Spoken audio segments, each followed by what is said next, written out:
Ces deux patinoires, la capacité, c'est 100 personnes et on a besoin de porter un masque quand la distanciation physique n'est pas possible. Mais c'est ouvert, c'est vraiment cool. Et à Lansdowne, il y a une expérience nouveau nommée le Lansdowne en lumière.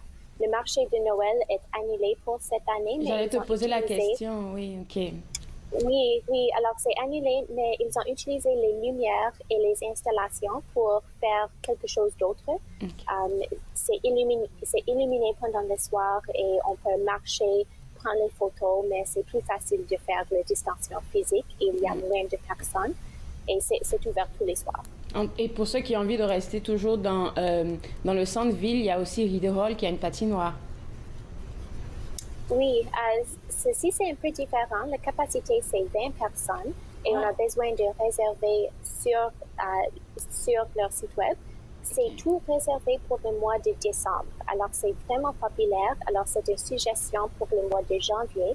On peut réserver maintenant pour patiner en janvier. On peut réserver en janvier pour patiner en février et réserver en février pour patiner en mars. Alors c'est une suggestion pour patiner en janvier, mais c'est vraiment cool. C'est une patinoire historique et c'est seulement 20 personnes. Alors, c'est un peu privé.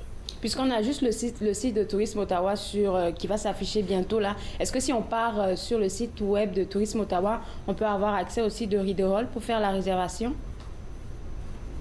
Oui, bien sûr.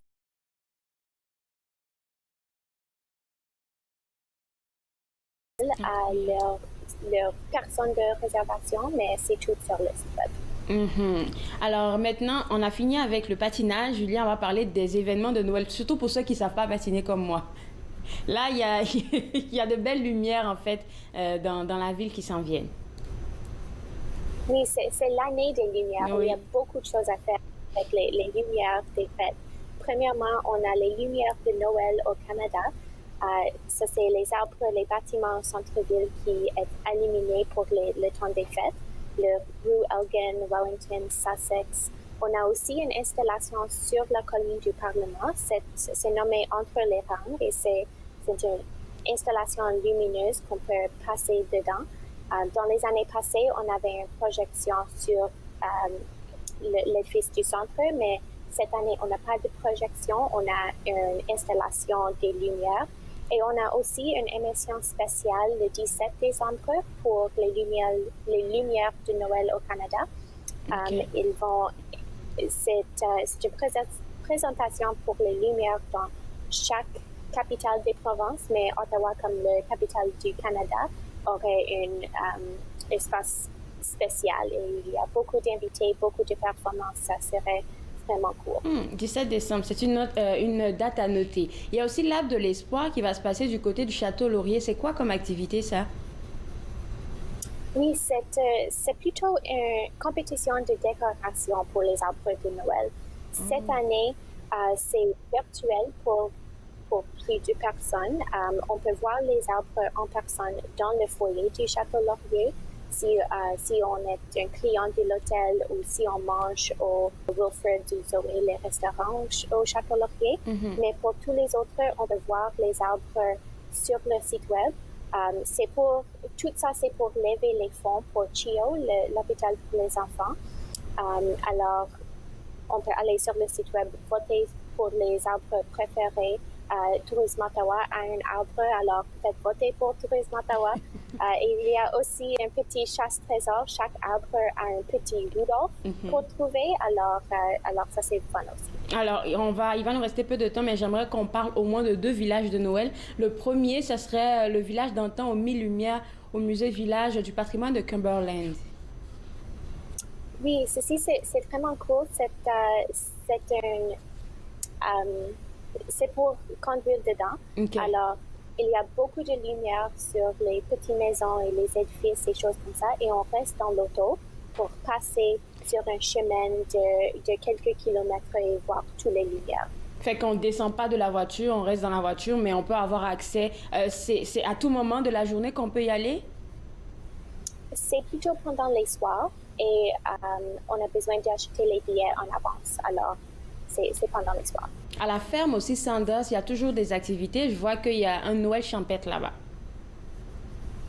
Oui, ça c'est plutôt pour les familles pendant la journée. Ils ont un marché de Noël, on peut acheter les arbres de Noël, il y a les labyrinthes, les queues de casseurs encore. Et pendant le soir, il y a un autre chemin où on peut traverser dans l'auto, un peu comme au Musée Village Patrimoine Cumberland, mais dans la campagne à Ferme Sanders. Merci de nous informer sur les activités qui sont possibles de faire durant le temps des fêtes. Je pense que c'est assez réconfortant, surtout en ce moment qu'on vit. Merci, Julia. Oui, merci. Joyeux fêtes. Toi aussi. Alors pour vous autres à la maison, c'est très facile. Si vous voulez avoir un programme assez chargé pendant le temps des fêtes, même en période de pandémie, je vous inviterai à visiter le www.tourismeottawa.ca pour avoir la liste de toutes les activités que vous pouvez faire en famille. Maintenant, je vais discuter avec la chercheure Céline Aguerre de l'Institut du Savoir Montfort et avec elle, on va parler de la relation entre le BPC et le diabète. Et en fait, Madame Aguerre, je ne sais vraiment pas qu'est-ce que c'est que le BPC. Bonjour. Allô. Donc le BPC, c'est un produit chimique qui a été utilisé puisqu'il est interdit maintenant d'être produit. Il était utilisé dans les transformateurs électriques, dans les condensateurs électriques, dans les isolateurs, dans certaines peintures, mais aussi dans certains plastiques. Ok. Alors, ces affaires-là ont été interdites. Est-ce que vous savez pourquoi? Est-ce que parce que ça polluait comme l'atmosphère, l'environnement? Donc, ça a été interdit parce qu'on s'est rendu compte que c'était vraiment dangereux pour la santé humaine. Donc, c'est pour ça. Donc, c'est relié au développement de certaines maladies, par exemple les cancers. Donc, quand on est exposé à ce type de produit, on peut développer de nombreuses maladies. Alors, c'est quoi le lien avec le diabète, puisqu'on parle de maladie? Donc, c'est ça. On se rend compte aujourd'hui que c'est aussi en lien avec le développement du diabète. Donc, particulièrement le diabète de type 2, c'est le diabète que l'on va développer plus à l'âge adulte. C'est pas le diabète de type 1 qu'on développe quand on est enfant. Le diabète de type 2, c'est un diabète qui est plutôt relié à une mauvaise hygiène de vie, une alimentation trop riche en graisse, par exemple, un manque d'activité physique qui est relié aussi au surpoids. Donc, il y a certains polluants qui sont présents dans notre environnement qui pourraient aussi participer au développement du diabète de type 2. Ouh. Et les BPC en font partie. OK.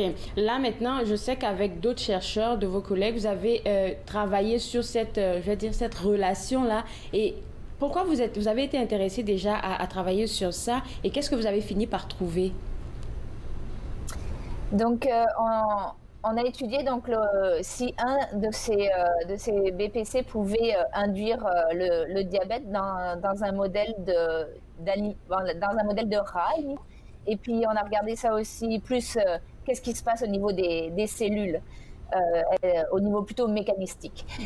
Donc, en fait, on s'est rendu compte que ce BPC pouvait induire des défauts de métabolisme dans le muscle des rats. Donc, ils ont un métabolisme qui est diminué. Et puis, si on a un métabolisme diminué, on peut avoir des accumulations de certains métabolites qui sont néfastes pour la santé.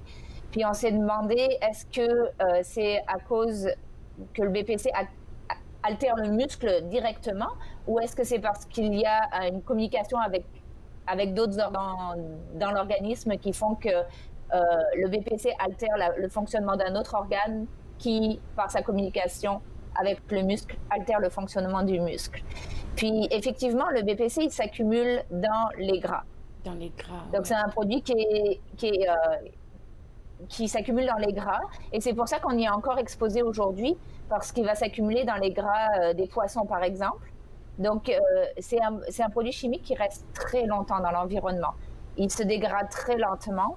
Donc, il peut très bien être présent, par exemple, dans l'eau des rivières ou dans l'eau des océans, des mers.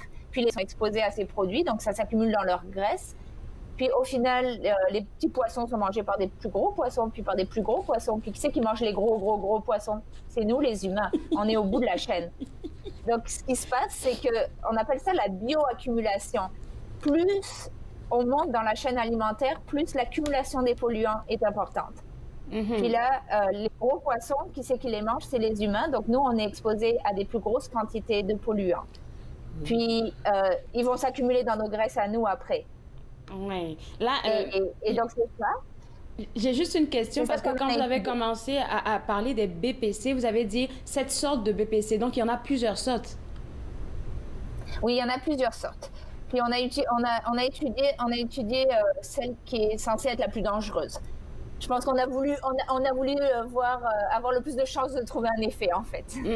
Et là, on a étudié celui qui est le plus dangereux et qui est vraiment présent dans l'environnement. Et on se rend compte que c'est nous qui sommes le plus exposés, comme vous venez de le mentionner, en tant qu'humains. Mais j'ai vu dans votre étude que vous avez parlé du tissu adipeux. C'est quoi? Donc, le tissu adipeux, c'est les graisses. Donc, c'est ce qui nous rend un peu en surpoids. Donc, le BPC va s'accumuler dans nos graisses. Puis, ce qu'on a montré dans notre étude, c'est que ça va modifier la production de certaines molécules par les graisses. Et donc, ces molécules, elles peuvent être bonnes, mais elles peuvent être aussi mauvaises. Et puis, ça va modifier la production des mauvaises molécules par les graisses. Et puis, ça induit comme une inflammation qui va communiquer. Donc, ces molécules communiquent avec le muscle.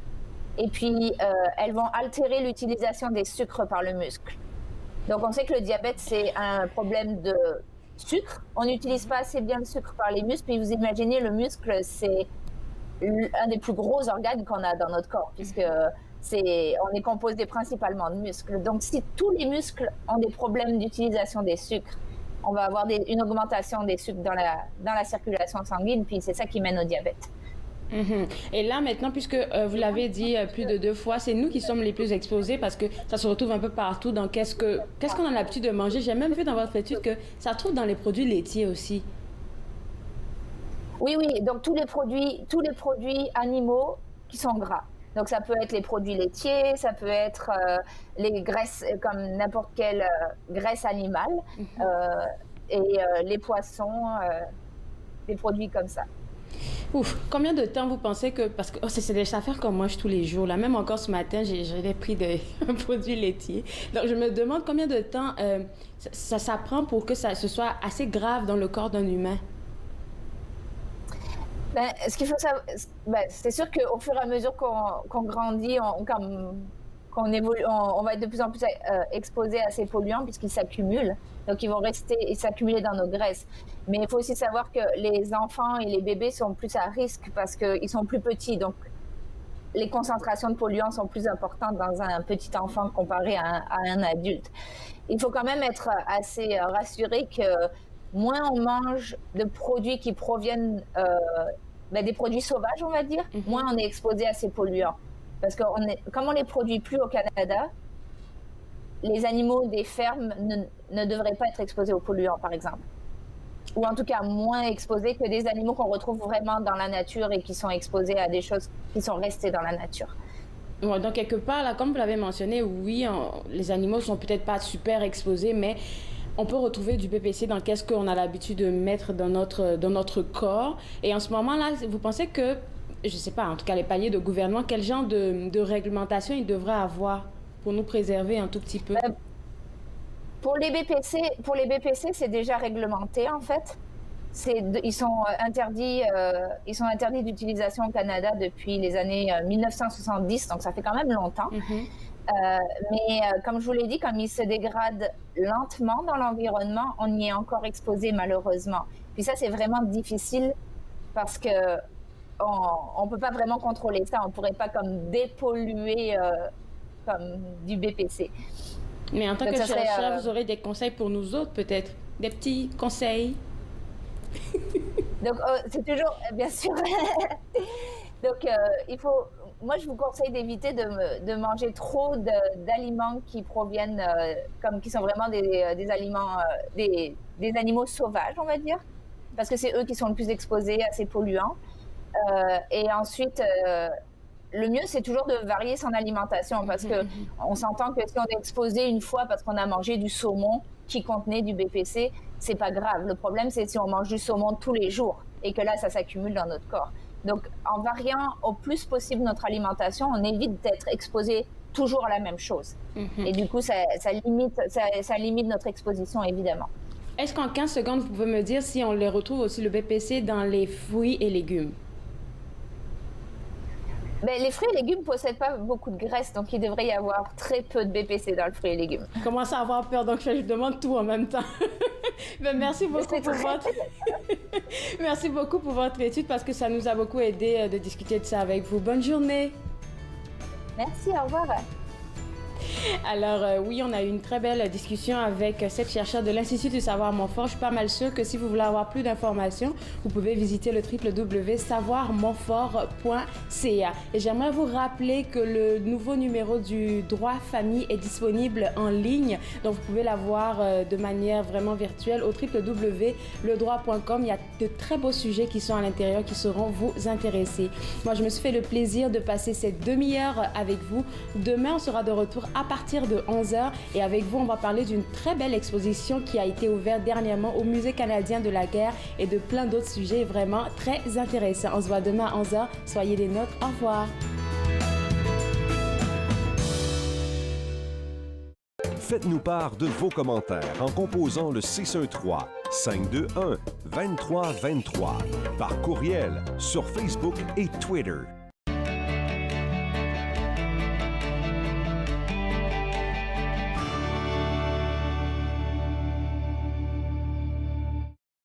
À la prochaine émission, on va accueillir les élèves de... l'École de l'Est! Pour un spécial de Noël. Viens que je te raconte. Dimanche 21h sur TV Rogers. Les commerces, les restaurants et les services locaux d'Ottawa font partie importante de notre tissu urbain. Nous pouvons les aider en ces temps difficiles.